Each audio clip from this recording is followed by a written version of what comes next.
السلام علیکم، میں آپ کا ٹیچر محمد جنید اشرف۔ آج ہم اسلامیات کے اہم سوال 401 سے 450 تک سولو کریں گے۔ ہر طرح کے ٹیسٹ کی تیاری کے لیے لازمی یاد کریں۔ آئیے چلتے ہیں سوالوں کی جانب۔ سوال نمبر 401، حضرت داؤد علیہ السلام اپنی سواری پر زین کسنے کا حکم دیتے۔ سوال نمبر 402، حضرت داؤد علیہ السلام پرندوں کی گفتگو سمجھ لیتے تھے۔ یہ سوال بہت اہم ہے، آپ نے ضرور یاد کر لینا ہے۔ سوال نمبر 403، حضرت داؤد علیہ السلام کے ہاتھ میں لوہا اور فولاد موم کی طرح نرم ہو جاتا تھا۔ یہ سوال بھی بہت اہم ہے، آپ نے ضرور یاد کر لینا ہے۔ سوال نمبر 404، حضرت داؤد علیہ السلام نے 70 سال حکومت کی اور 100 سال عمر پائی۔ سوال نمبر 405، حضرت عیسیٰ علیہ السلام حضرت محمد صلی اللہ علیہ وسلم کی آمد سے تقریباً 574 سال پہلے فلسطین کے علاقے بیت الحم میں پیدا ہوئے۔ سوال نمبر 406، اللہ تعالیٰ نے حضرت عیسیٰ علیہ السلام کو بنی اسرائیل کی طرف نبی بنا کر بھیجا۔ یہ سوال بھی بہت اہم ہے، اکثر پیپروں میں آتا رہتا ہے، آپ نے یاد کر لینا ہے۔ سوال نمبر 407، حضرت عیسیٰ علیہ السلام کی والدہ کا نام حضرت مریم علیہ السلام تھا۔ سوال نمبر 408، حضرت عیسیٰ علیہ السلام نے اپنی دعوت کا آغاز 30 سال کی عمر میں کیا۔ سوال نمبر 409، اللہ تعالیٰ نے حضرت عیسیٰ علیہ السلام کو اپنی قدرت سے زندہ آسمانوں پر اٹھا لیا۔ سوال نمبر 410، جو لوگ حضرت عیسیٰ علیہ السلام پر ایمان لائے، قرآن مجید میں ان کے لیے لفظ حواری استعمال ہوا ہے۔ سوال نمبر 411، حضرت عیسیٰ علیہ السلام مٹی کا پرندہ بنا کر اس میں بھونک مارتے تو وہ اللہ تعالیٰ کے حکم سے اڑنا شروع کر دیتا، یعنی کہ وہ زندہ ہو جاتا تھا۔ سوال نمبر 412، حضرت عیسیٰ علیہ السلام پدیشی اندھے اور کوہڑ کے مریض کو اللہ تعالیٰ کے حکم سے شفا یاب کر دیتے۔ سوال نمبر 413، حضرت عیسیٰ علیہ السلام اللہ تعالیٰ کے حکم سے مردوں کو زندہ کر دیتے تھے۔ یہ سوال بھی بہت اہم ہے، اکثر پیپروں میں آیا ہے اور آپ نے اسے خصوصاً یاد کر لینا ہے۔ سوال نمبر 414، حضرت علی رضی اللہ عنہ حضرت محمد صلی اللہ علیہ وسلم کے چچا زاد بھائی تھے۔ قبول اسلام کے وقت آپ رضی اللہ عنہ کی عمر 10 برس تھی۔ سوال نمبر 415، حضرت علی رضی اللہ عنہ کے والد کا نام حضرت ابو طالب اور والدہ کا نام حضرت فاطمہ بنت اسد رضی اللہ عنہما تھا۔ سوال نمبر 416، حضرت علی رضی اللہ عنہ کا لقب حیدر، کنیت ابو تراب اور ابو الحسن ہے۔ آپ رضی اللہ عنہ کا تعلق قبیلہ بنو ہاشم سے تھا۔ یہ سوال بھی آپ نے ضرور یاد کر لینا ہے۔ جو بھی سوال آتے ہیں لقب کے، کنیت کے اور قبیلہ وغیرہ، یہ آپ نے یاد کر لینا ہے، کیونکہ ان میں کوئی ایک چیز بھی وہ ڈیش میں آپ کو دے سکتے ہیں۔ سوال نمبر 417، نبی اکرم صلی اللہ علیہ وسلم نے اپنی بیٹی حضرت فاطمہ رضی اللہ عنہما کا نکاح حضرت علی رضی اللہ عنہ سے کر دیا۔ سوال نمبر 418، حضرت علی رضی اللہ عنہ کے 2 بیٹے حضرت حسن رضی اللہ عنہ اور حضرت حسین رضی اللہ عنہ اور 2 بیٹیاں حضرت زینب رضی اللہ عنہما اور حضرت ام کلثوم رضی اللہ عنہما ہیں۔ آپ نے تعداد بھی یاد کر لینی ہے کہ حضرت علی رضی اللہ عنہ کے 2 بیٹے اور 2 بیٹیاں تھیں، اور پھر ان کے نام بھی یاد کر لینے ہیں۔ یہ سوال بھی بہت اہم ہے۔ سوال نمبر 419، حضرت علی رضی اللہ عنہ نے مشہور یہودی سردار مرہب کو پہلے ہی بار میں قتل کر دیا تھا۔ سوال نمبر 420، حضرت علی رضی اللہ عنہ نے یہودیوں کا مضبوط قلعہ نعم فتح کیا۔ آپ رضی اللہ عنہ کو فاتح خیبر اور اسد اللہ یعنی اللہ کا شیر کہا جاتا ہے۔ یہ سوال بھی بہت اہم ہے، اکثر پیپروں میں آتا رہتا ہے، تو آپ نے اسے خصوصاً یاد کر لینا ہے۔ سوال نمبر 421، حضرت محمد صلی اللہ علیہ وسلم نے فرمایا کہ حضرت علی رضی اللہ عنہ مجھ سے اور میں علی رضی اللہ عنہ سے ہوں۔ یہ سوال بھی بہت ہے، اکثر پیپروں میں یہ بھی آتا رہتا ہے۔ سوال نمبر 422، حضرت علی رضی اللہ عنہ کا شمار السابقون الاولون اور بیعت رضوان کرنے والے صحابہ میں بھی ہوتا ہے۔ سوال نمبر 423، حضرت علی رضی اللہ عنہ کا دور خلافت تقریباً 4 سال 9 ماہ ہے۔ آپ نے یہ دور خلافت کا سوال ضرور یاد کر لینا ہے، یہ بہت اہم ہے، اور آپ نے چاروں خلیفہ کے یہ جو ان کا دور ہے یہ آپ نے یاد کر لینے ہیں۔ حضرت ابو بکر صدیق رضی اللہ عنہ کا بھی یاد کر لینا ہے، حضرت عثمان غنی رضی اللہ عنہ کا بھی یاد کر لینا ہے، حضرت عمر فاروق رضی اللہ عنہ کا بھی کر لینا ہے، حضرت علی رضی اللہ عنہ کا بھی کر لینا ہے۔ ان میں سے کسی ایک کا وہ اکثر پیپروں میں ٹیسٹ میں دے دیتے ہیں۔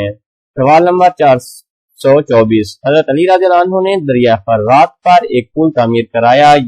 یہ سوال بھی بہت اہم ہے، یہ بھی اکثر پیپروں میں آ جاتا ہے۔ سوال نمبر 425، عبد الرحمن بن ملجم نے حضرت علی رضی اللہ عنہ کو تلوار کا وار کر کے زخمی کیا۔ آپ رضی اللہ عنہ 21 رمضان مبارک کو شہید ہوئے۔ سوال نمبر 426، حضرت علی رضی اللہ عنہ کی نماز جنازہ ان کے بیٹے حضرت حسن رضی اللہ عنہ نے پڑھائی۔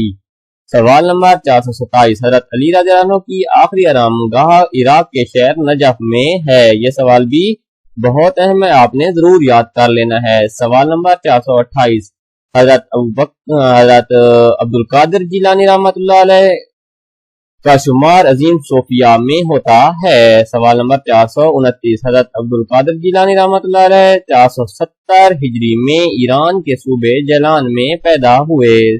سوال نمبر 430، حضرت عبد القادر جیلانی رحمۃ اللہ علیہ کی کنیت ابو محمد اور لقب محی الدین شیخ السلام اور تاج العارفین ہے۔ سوال نمبر 431، حضرت شیخ عبد القادر جیلانی کی مشہور تصانیف مفاتیح الغیب اور غنیت الطالبین ہے۔ سوال نمبر 432، شیخ عبد القادر جیلانی رحمۃ اللہ نے 561 ہجری میں وفات پائی۔ آپ رحمۃ اللہ علیہ کا مزار بغداد میں ہے۔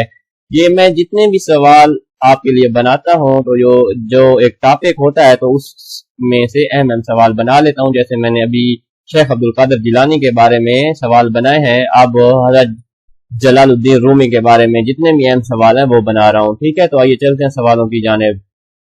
سوال نمبر 433، حضرت جلال الدین رومی رحمۃ اللہ علیہ 604 ہجری میں خراساں کے شہر بلخ میں پیدا ہوئے۔ سوال نمبر 434، حضرت جلال الدین رومی کا نام محمد اور لقب جلال الدین ہے۔ آپ رحمۃ اللہ علیہ رومی نام سے مشہور ہوئے۔ سوال نمبر 435، حضرت جلال الدین رومی علیہ رحمۃ اللہ علیہ کی مایہ ناز کتاب کا نام مثنوی مانوی ہے۔ سوال نمبر 436، حضرت جلال الدین نے تقریباً 68 برس کی عمر میں 672 ہجری میں کونیا میں وفات پائی اور وہیں پر دفن ہیں۔ تو یہ اب جلال الدین کے سوال بھی ختم ہو گئے۔ تو جو بھی سوال ہوتے ہیں آپ ان میں جو ہجریاں آتی ہیں، ان کی برس آتی ہے، وفات ہوتی ہے، پیدائش ہوتی ہے، یہ سارے آپ نے یاد کر لینے، کیونکہ اس طرح کے سوال اکثر پیپروں میں آتے رہتے ہیں۔ سوال نمبر 437، حضرت دادا گنج بخش حجویری رحمۃ اللہ کا نام علی اور کنیت ابو الحسن ہے۔ سوال نمبر 438، حضرت داتا گنج بخش حجویری رحمۃ اللہ علیہ 400 ہجری میں افغانستان کے شہر غزنی میں پیدا ہوئے۔ سوال نمبر 439، حضرت داتا گنج بخش حجویری رحمۃ اللہ علیہ کی مشہور تصانیف کشف المحبوب اور کشف الاسرار ہیں۔ سوال نمبر 440، حضرت دادا گنج بخش حجویری رحمۃ اللہ علیہ نے 465 ہجری میں لاہور میں وفات پائی۔ آپ کا مزار لاہور میں ہے۔ سوال نمبر 441، سید محمد راشد روضہ دہنی رحمۃ اللہ علیہ 1171 ہجری میں سندھ کے ضلع خیرپور میں پیدا ہوئے۔ سوال نمبر 442، سید محمد راشد کی تصانیف میں ادب المرین، فارسی لغت، جمع الجوامع، شروع اسماء الحسنى اور مکاتیب شامل ہیں۔ سوال نمبر 443، سید محمد راشد روضہ دہنی رحمۃ اللہ علیہ 1234 ہجری کو 63 برس کی عمر میں وفات پائی۔ سوال نمبر 444، زمینی سفر کو اسرا اور آسمانی سفر کو معراج کہتے ہیں۔ معراج کے معنی بلندی کی طرف جانے کے ہیں۔ یہ سوال میں نے آپ کو ایک پچھلی ویڈیو میں بھی پڑھا دیا تھا اسرا کا اور معراج کے بارے میں، تو آپ میری پچھلی تمام ویڈیو سن لیں، ان کی ایک پلے لسٹ ہے، اس میں ایک سوال سے لے کر 400 تک سوال ہیں، وہ بھی آپ پہلے سن لیں تاکہ آپ کو مزید اس کی تیاری اچھی ہو سکے۔